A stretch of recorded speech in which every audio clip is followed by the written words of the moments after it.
Welcome back to War News. I hope you're all having a fantastic day. Let's first talk about some of the new things that are coming that we saw in the dev serve 1.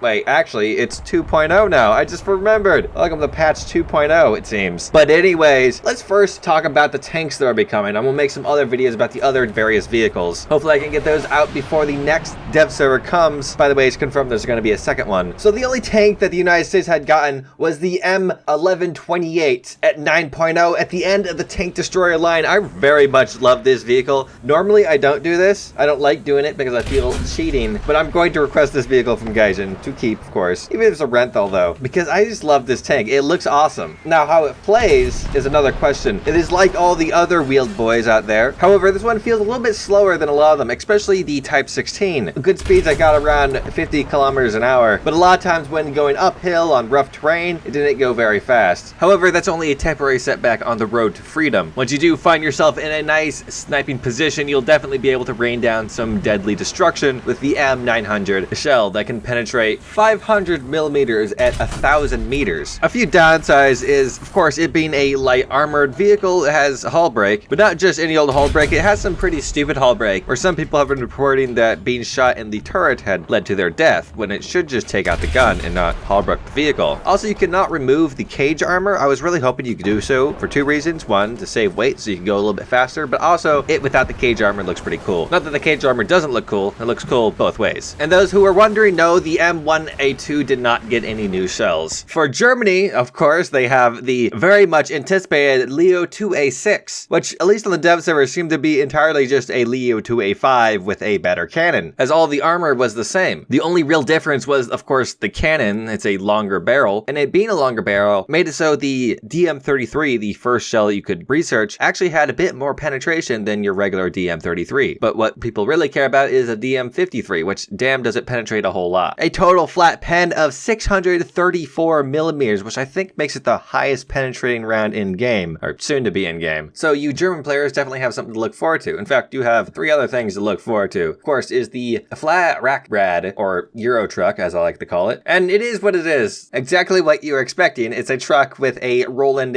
SAM system on top of it. Despite in the dev blog saying they had poor mobility, it actually is pretty good to get around. A little slow to get going, but definitely gets around. I was hoping to drive around in first person move to really get the Euro Truck Simulator experience. Unfortunately, all you saw in front of you was a JPEG of what I think is supposed to be the reflection of whatever environment you're in. Hoping that's a dev server bug. Only last two details is one, the missiles. Yeah, it has some cool, awesome missiles, but I didn't actually shoot at anything. In fact, I didn't do a whole lot on the dev server. I spent most of my time trying to land a plane on a plane, which we kind of got working, but then didn't get working. Planes don't like it when you try to land them and chop each other, and the game doesn't like it when you do it either. But the last detail to know is that it is very weak. Very, very weak. I was killed by a dude memeing around dropping the 10 kilogram bombs from the HE51, and those bombs have 0.75 kilograms of explosive filler. You know, be a good custom skin if someone were to dress it up as a school bus. Actually, in retrospect, no, that'd be a terrible custom skin. Don't do that. And the final new tank that the Germans are getting is the Leo 1A5. Folded with the 1A1, it is essentially a 1A1, but it has thermals and DM33. However, this comes with a 9.0 battle rating, which isn't too big of a deal, especially if you have the premium Leo, the Canadian Leo, and now this one, you have three 9.0 Leos in a lineup. Upturning the 1A1 would give you 4, and the Gepard is basically an anti-air Leo. You could have an entire Leo lineup, man. Now, the final surprise for the German players is something that you all been asking for very much. The mouse is finally getting its APHEDS shell, an 88mm shell fired out of the 128mm gun. And also, it might actually should have been called the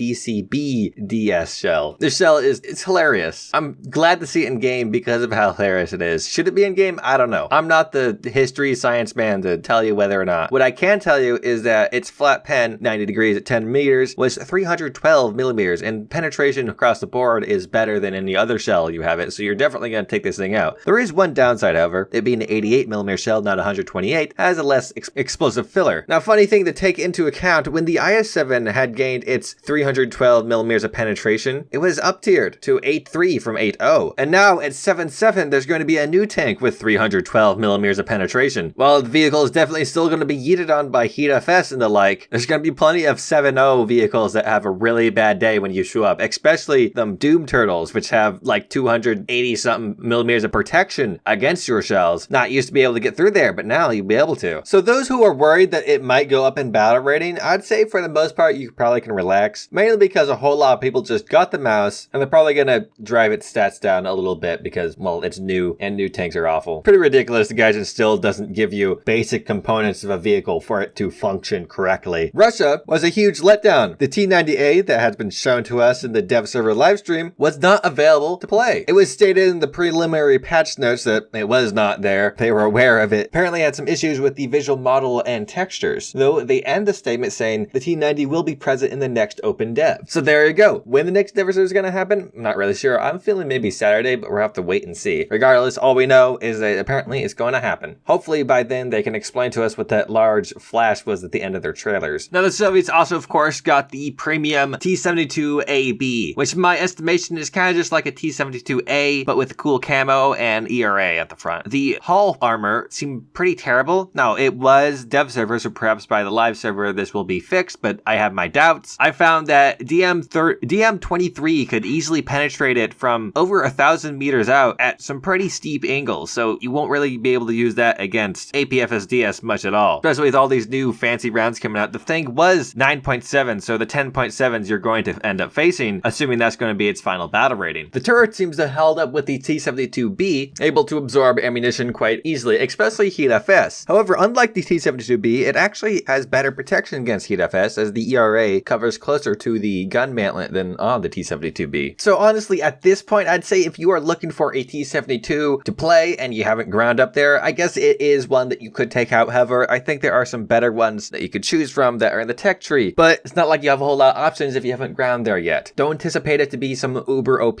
monster. It only has 3 BM22, but even with that, overall, it should still be effective, and it does give you another T-series tank to rush the enemy with. The horde of Russian tanks will never be stopped, it seems. Finally, for the Russians, the Tunguska got a new missile, the 9M311-1M. It's slightly better than the missile that it currently has, but it's nothing really to write home about. For the British, they got one new tank, the VFM5 at 9.3. It is at the end of the light tank line, which is proper because it seems to be a light tank, or at least a prototype of it, armed with a 105mm gun that can shoot M735 or DM33. However, it starts with Heat FS, and despite the armor being mostly aluminum and rather thin, it actually is 50 cal proof, which is great, but there's a lot other things than 50 cals being thrown around at that tier. A notable detriment, at least on the dev server, it had no form of night vision. No thermals, no regular night vision, nothing. So you just got to rely on the flares that they now put on night maps. In most aspects, it's going to act like a light tank, but on those night maps, I think you're going to run into a rough spot, especially at 9.3, where a lot of things have thermals. But hey, maybe once again, this is only a dev server bug, and the final version will have some sort of night vision. However, knowing that it was a bizarre prototype, I want to get my expectations too high. And those who are wondering, no, the Challenger 2 did not get a new shell. For Japan, they got one new tank, and it was a bit of a letdown, but I'm glad it's being added to the tree, the Type 74F, which was almost exactly the same as the regular Type 74. The only difference is it had some extra bits of armor attached to the front, which are used to attach mine rollers and such. It came right after the regular Type 74. Normally, I would complain about this. They should be foldered, but I'm not going to complain too much because now at least you'll have something to fill out an 8.7 lineup and not have a 7.7 tank, the STB there, or up to yourself with the premium Type 74. Personally though, I'd rather them actually separate the types of Type 74s, as each individual one was slightly different, and I believe the first one would not have the, of course, higher penetrating APFSDS, but I think it was also missing a few other shells. So if it was done properly, you could actually have a range of battle ratings with the same tank. Seems they're just going with the copy-paste method. I'm not going to complain too much. Japan needs more tanks in the long run. And them thickening out the line, yes, it does make it harder to get to the Type 90, but I wonder if they're leading up to adding the Type 10 and they're making the grind a bit more costly for those who try to get it. China had received the PTZ-89 at 8.7. Looks like a great tank. It is at the end of the tank destroyer line as a tank destroyer. It did indeed have a stabilizer and actually started with APFSDS. Besides that, the vehicle is as you expected, just like the Object 120. It has no armor. Its speed isn't amazing, but it's not slow by any any means. And it also has an autoloader in case you do lose one of those crew members. And the autoloader is not that bad. I think it was like 5 seconds or something. Will definitely be a fantastic sniping vehicle. However, I've been slacking on my Chinese tank destroyers. Italy received, of course, as we all know, the Cellule Salerno, which is exactly what you think it is. What I said in my last video, what they said in the official stream, that's what it is. I don't have a whole lot more to say to this. It's flat, low profile, guns all right for the battle rating at 2.3. It is a premium, has 4 crew members that are pretty cramped. I'm really curious to see how it performs in an actual game. I think it'll be all right. Hopefully we can find more weird Italian prototypes in the future, as I kind of like them. The other tank the Italians are getting is a Leopard 1A5, which is exactly like the one in the German tree. However, this one is not folded with any tank. It is actually right after the U40s. Don't really have too much of a problem with the Leo being in the Italian tree. They did use Leos, though I would hope that Italy would have some of their own tanks to put there, but I don't know. For France, of course, we have the lovely tractor, the Lorraine 37L, armed with a 47mm cannon that could penetrate like 94mm, which is quite a lot for a 1.3 vehicle, which could make up a lot for its lack of armor and being open top. Honestly, this thing is going to be murdered by spags and aircraft, but perhaps if you get yourself in the right location, hide a little, you could do some heavy damage to some well-armored vehicles. The other new tank they are getting is the Leclerc S2, which unfortunately at the time on the dev server was almost exactly the same as the current Leclerc in-game. All the armor values, penetration, everything was the same, so I don't really have a whole lot to talk about, which is good because this video is dragging on a little longer than I hope. As for other French vehicles, the AMX-30 B2 Bingus, its APS system was unfortunately not functioning, and certain parts of the side armor of the ARL was increased by around 10mm. Finally, for the Swedish, they had one new tank, the STRV 122 Pliz, which also it was a bit of a letdown, as it was exactly the same as the current in-game STRV 122. The only difference is it had a little weird optic thingy in the back. All the other armor values seemed to be exactly the same, and the penetration of the shells was the same. My assumption is with this and the Leclerc S2 is currently these vehicles are entirely copy-paste because the dev server is too new. They still have things to develop. The release date that was found in the files was the 15th, and it's only the 5th, so they got 10 days to figure this stuff out, which honestly isn't actually that too uncommon for game development. They like to crunch things at the last hour. So on these two vehicles and maybe some other ones, we're gonna have to wait and figure out, see how it all comes out in the end for them. But anyways, that was all the new tanks that they had added to the patch 2.0 New Powers dev server. Before I end this video, first I'd like to thank my patrons and YouTube members. I'd also like to thank a new YouTube member joining at the $5 rank is Menko Beasts. Thank you very much for joining, man. Patrons and YouTube members get access to videos a little bit early if they do $5 or more, but you can do $1 and still get access to a unique Discord role on my Discord, so if you're interested, hit the join button or the Patreon link down below. If you have any comments, questions, or concerns about this video, you can hit me up in the comments or on my Discord. If you liked the video, be sure to hit the like button. If you didn't like the video, don't hit the like button. If you want to see more, hit the subscribe button. I make War Thunder Weekly news videos every Friday, and I like to make rain reviews throughout the week. I'm also going to be making more videos covering the stuff that we saw on the 2.0 New Powers dev server, so be sure to hit the bell icon to be notified anytime I upload anything at all. Thank you very much. I hope you have a fantastic day. Technically not on the dev server, but they were found in the files of the dev server were 2 more vehicles, although they seem to be for events. Was the Matilda Hedgehog that I had talked about in videos prior. It's a Matilda with anti-submarine mortar rockets on the back. Yeah, it is as strange as it sounds. But also a new one, the T10A, which to my understanding, which comes from Wikipedia, is a T10M, but without the stabilizer, heat FS, or APDS. These were apparently going to be event vehicles, so maybe winter event or maybe next World War mode. The Matilda sounds like an absolute meme. The T10, my assumption, is going to be like 7.7, an alternative to the IS-4M,